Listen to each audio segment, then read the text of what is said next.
This is the next chapter of Barnes & Noble.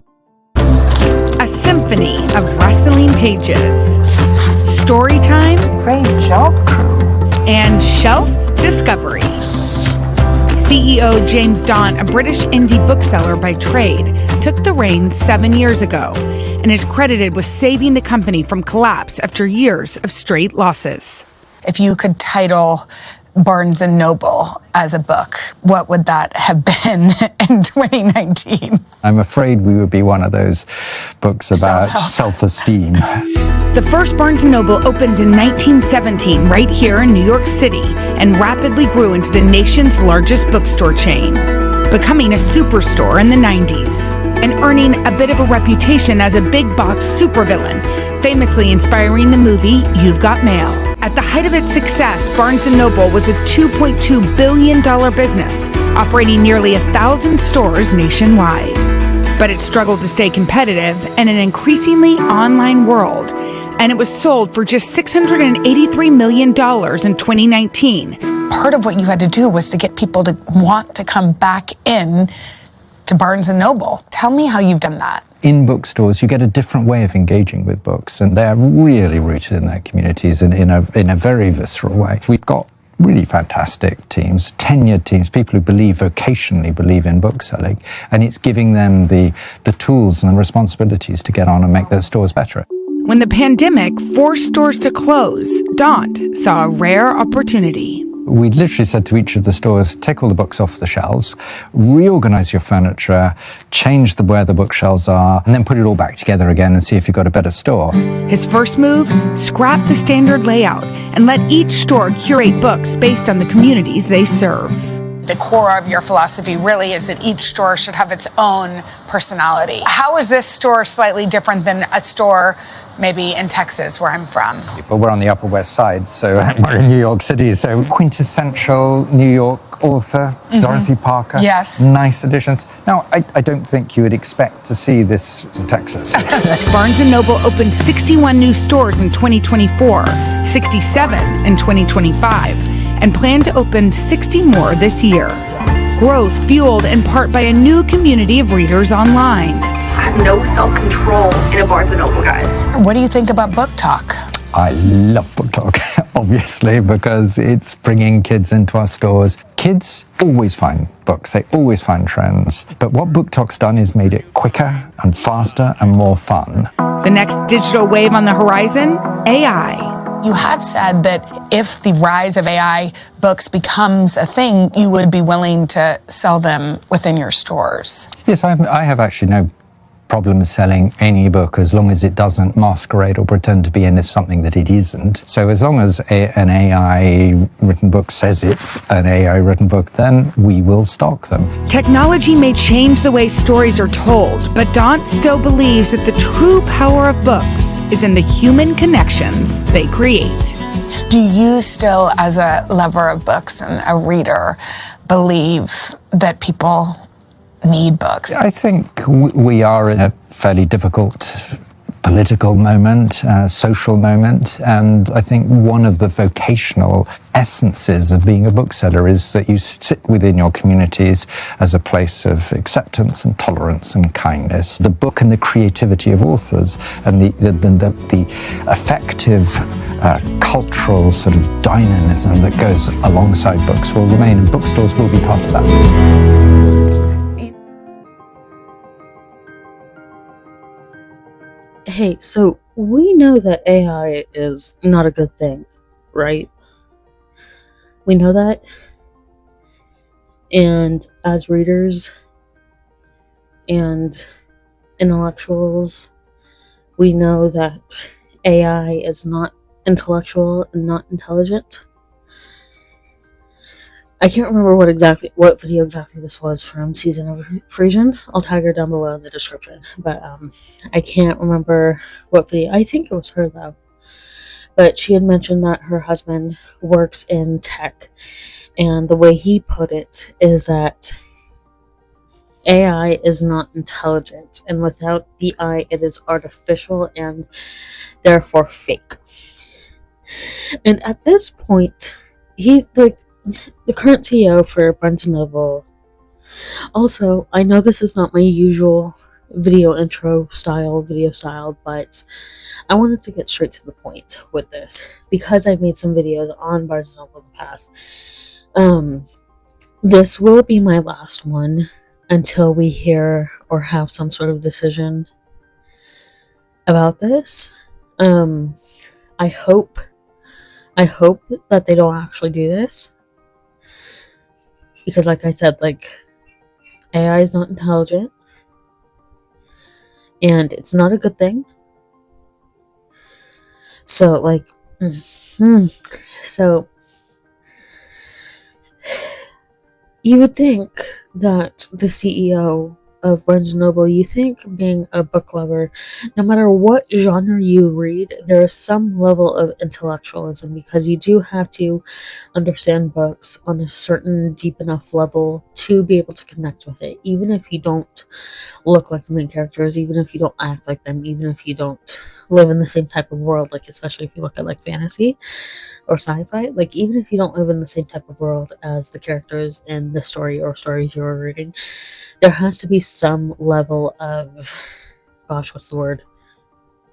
Oh, comprehension. There has to be a certain level of like reading comprehension, because I was thinking, when I was thinking about it, I paused so I can think about it. I was like, they use it on tests, reading comprehension. There has to be a certain level of reading comprehension to be able to understand the books, to be able to connect with characters.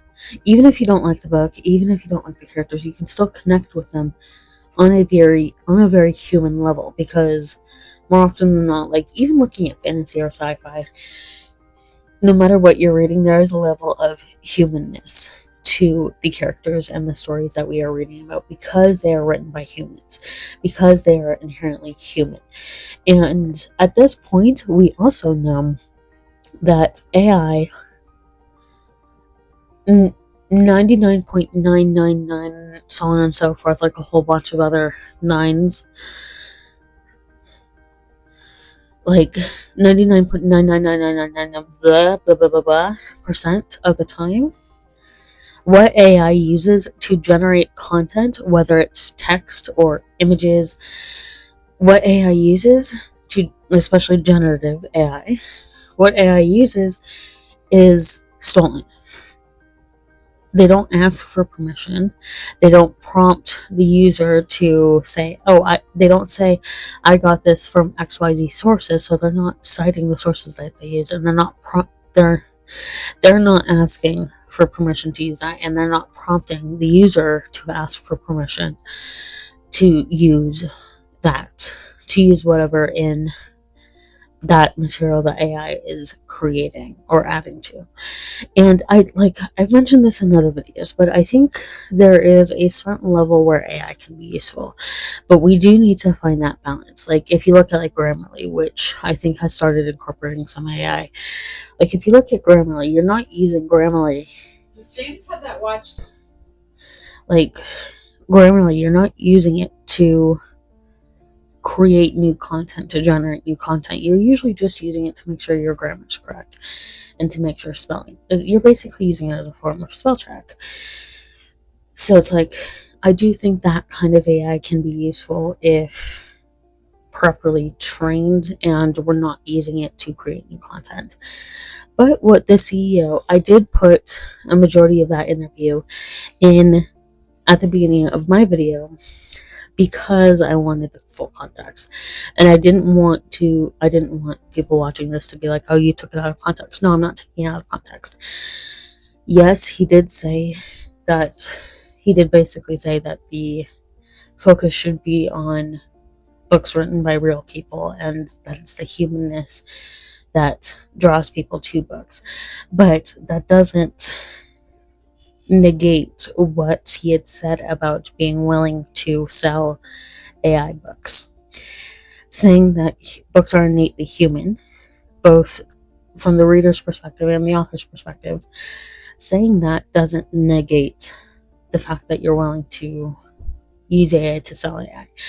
So it's really frustrating, because it's like, I have been trying to use Barnes & Noble more for my books. Like I'm trying to go to more independent bookstores, which I'm trying to prep a video for it, but it's going to take a little while before that fully happens.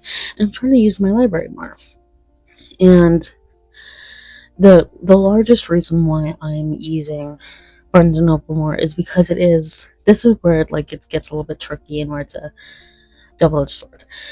Barnes & Noble, at least here in the US, I think it would be equivalent to like Waterstones in the UK. Barnes & Noble is the largest book-selling corporation standing in Amazon's way of getting a hold on the book publishing industry. And in one of my videos that I did recently, because I did 2 videos about the premium membership, and in one of them, maybe both of them, and I think in some of my other videos that are either A, coming up, or B, already out, I did talk about getting a Barnes & Noble Nook, because I have been looking into getting an e-reader, but I'm not going to do Kindle now. And at this point, like, hearing about this interview and watching it is seriously making me question if I even want to do a Nook. Like, Kobo, there is a part of me that is leaning towards Kobo, and the main reason why I was talking about getting a Barnes & Noble Nook device was because I could just buy the ebook straight from Barnes & Noble and I would add to my membership. So, that's where, like, for me, that's where it's the fun button, because it is standing in Amazon's way of getting hold on the publishing and bookselling industries. So, like, I personally still have to figure out to decide how exactly I want to go about this and continuing my membership and continuing support of Barnes & Noble, because, again, I still want to, because, like I've said 3 times now, it is standing in the way of Amazon getting a hold of the book industry.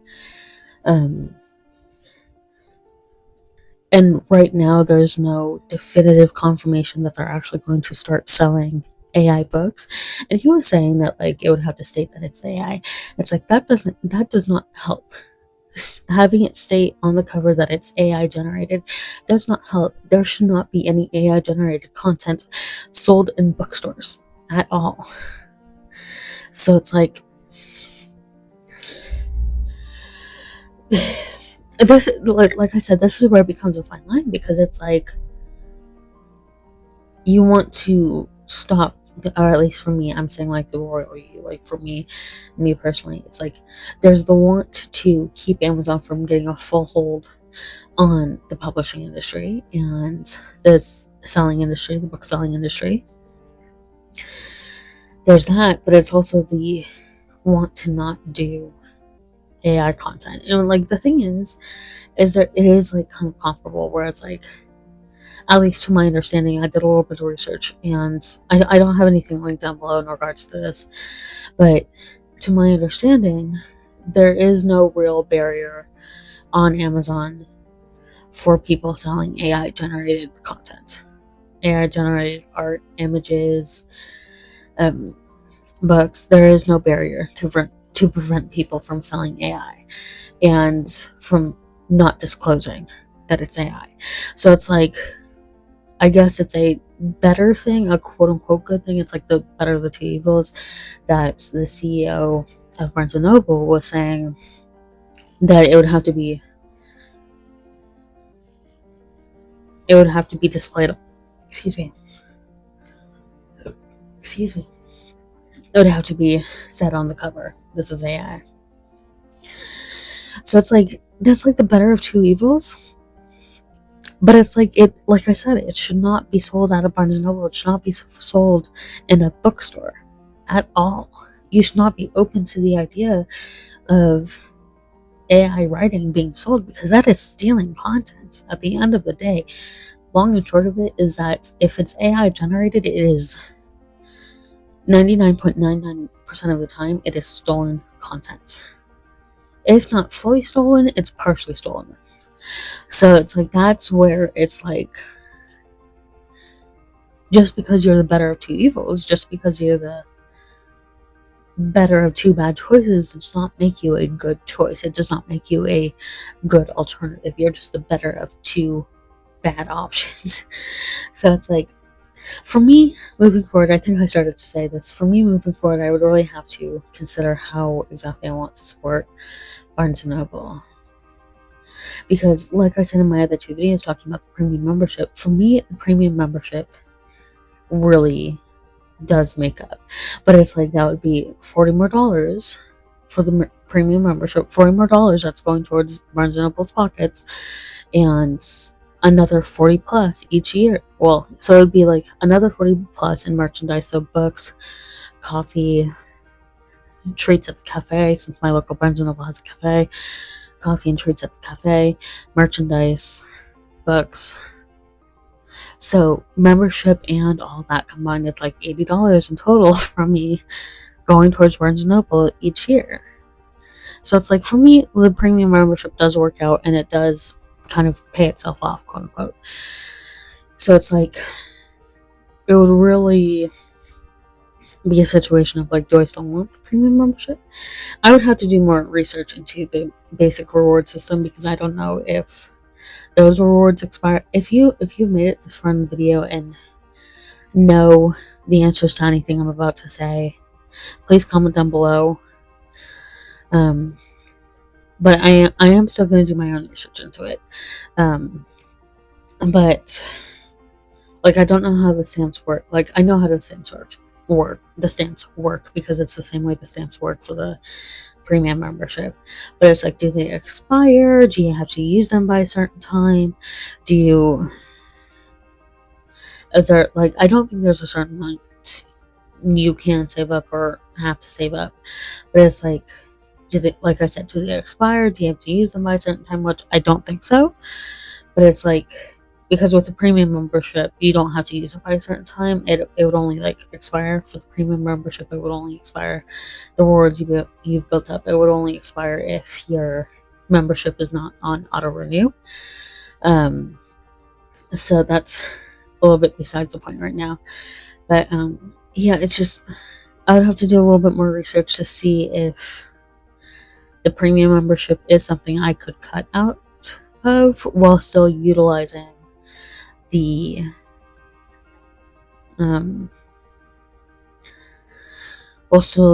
rewards to their fullest extent. So yeah, and like I mentioned, and I think it was like, I don't quite remember what it was called. It wasn't the tips video. It was the one before that where I was talking about what to keep in mind with the reward system and what to consider if you're thinking about going into the premium membership.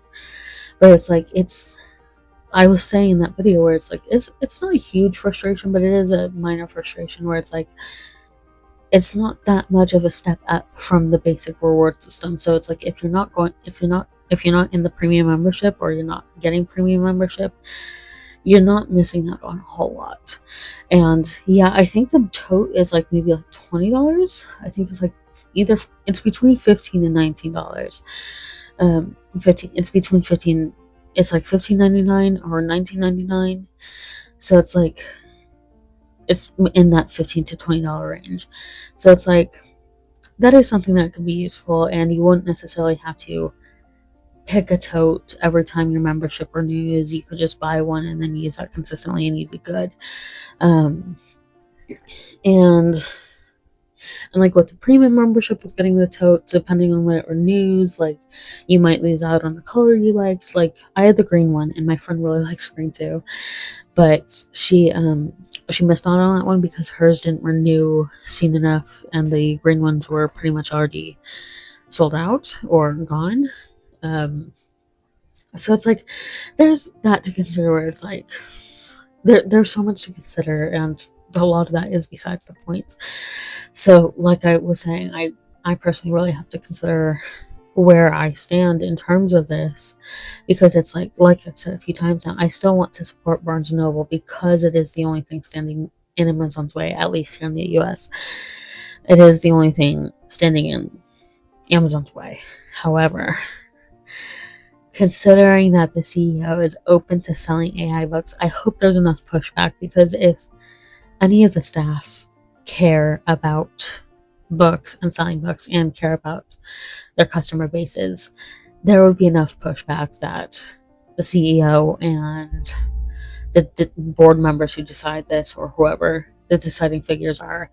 Like, hopefully there would be enough pushback from the community. So if you're in the US, and go to Barnes and Noble and are as upset about this as I am, push back about it. Like, comment down below your thoughts. If you made it this far, comment down below your thoughts. Because like I was saying, if there's enough pushback from the customer base here in the States, if there's enough pushback from the staff, then I